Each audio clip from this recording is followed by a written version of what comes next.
क्या आप जानते हैं मेंटली स्ट्रांग होना किसे कहते हैं? 1914 में थॉमस एडिसन की फैक्ट्री में आग लग गई। आग कुछ इस तरीके से लगी कि सब कुछ जल के बर्बाद हो गया और थॉमस एडिसन को 23 मिलियन यूएस डॉलर का नुकसान हुआ। वो एक प्रोजेक्ट पे काम कर रहे थे, सालों से वो भी जल के बर्बाद हो गया। इस सारी सिचुएशन के बाद जिस तरह उसने रिएक्ट किया उसको कहते हैं मेंटल टफनेस। जानते हैं उसने क्या कहा?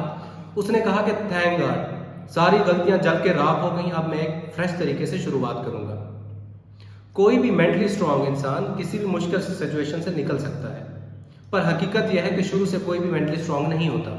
जिस तरह आपको अच्छी खुराक, अच्छी एक्सरसाइज मेंटली स्ट्रांग बनाती है, फिजिकल स्ट्रांग बनाती है, इसी तरह कुछ हैबिट्स हैं जो आपको मेंटली स्ट्रांग बनाती हैं। वो हैबिट्स ये है।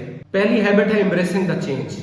ईगल एक वह परिंदा है जो कि 70 साल तक जीता है और इस उम्र तक जीने के लिए उसे एक टफेस्ट डिसीजन लेना पड़ता है, क्योंकि 40 साल की उम्र तक ईगल की चोंच और उसके पंजे कमजोर पड़ जाते हैं।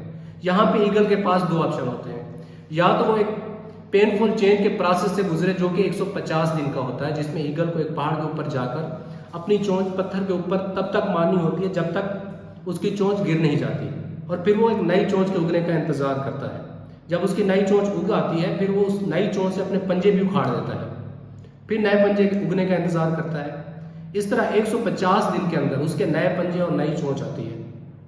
आखिरकार इस पेनफुल प्रोसेस से गुजरने के बाद वो अपने बाकी के 30 साल गुजार सकता है। जब भी बारिश होती है हर परिंदा बारिश से बचने के लिए जगह ढूंढता है, पर ईगल वह परिंदा है जो बादलों से भी ऊपर उड़ने की हैसियत रखता है। इसी तरह एक टफेस्ट पर्सन भी हर पेनफुल चेंज के प्रोसेस से गुजर सकता है और गुजरने की पावर रखता है, एक पॉजिटिव अप्रोच रखता है।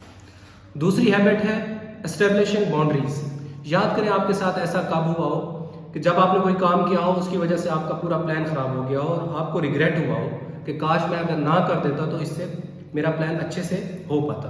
अगर आपके साथ ऐसा बार बार होता है तो सॉरी, आप एक स्ट्रॉन्ग इंसान नहीं है, क्योंकि आपको अपनी बाउंड्रीज नहीं पता, आपको अपनी लिमिट्स नहीं पता, कि आपको नहीं पता कि आपने कब यस बोलना है और कब नो बोलना है। एक मेंटल स्ट्रॉन्ग इंसान हमेशा इस बात का ख्याल रखता है, अपनी बाउंड्रीज का ख्याल रखता है, उसको पता होता है कि मैंने कब यस बोलना है और कब नो बोलना है। चौथी हैबिट है एम्ब्रेसिंग फेलियर एंड मिस्टेक्स। अगर आपको लगता है कि एलन मस्क अपना हर प्लान सक्सेस को दिमाग में रख के बनाते हैं तो आपकी सोच गलत है। एक इंटरव्यू में एलन मस्क ने कहा था कि हर मेंटली स्ट्रांग पर्सन हमेशा सक्सेस के लिए काम नहीं करता। जब भी वो कोई काम करता है तो अपने दिमाग के अंदर फेलियर वाला ऑप्शन लाजमी रखता है, तब भी वो मेंटली स्ट्रांग पर्सन बन सकता है और अपने काम को तकमील दे पाता है। और पांचवी हैबिट है सेल्फ लव, खुद से मोहब्बत। खुद से मोहब्बत मीन खुद को टाइम दें, एक्सरसाइज करें, अपनी फिजिकली और मेंटली हेल्थ का ख्याल रखें, तब भी आप एक मेंटली स्ट्रांग पर्सन बन पाएंगे। मेंटली स्ट्रांग पर्सन बनने के लिए फिजिकल हेल्थ और मेंटल हेल्थ भी बहुत ज़रूरी है, जिसके लिए डेली एक्सरसाइज करना भी बहुत ज़रूरी है। That's it.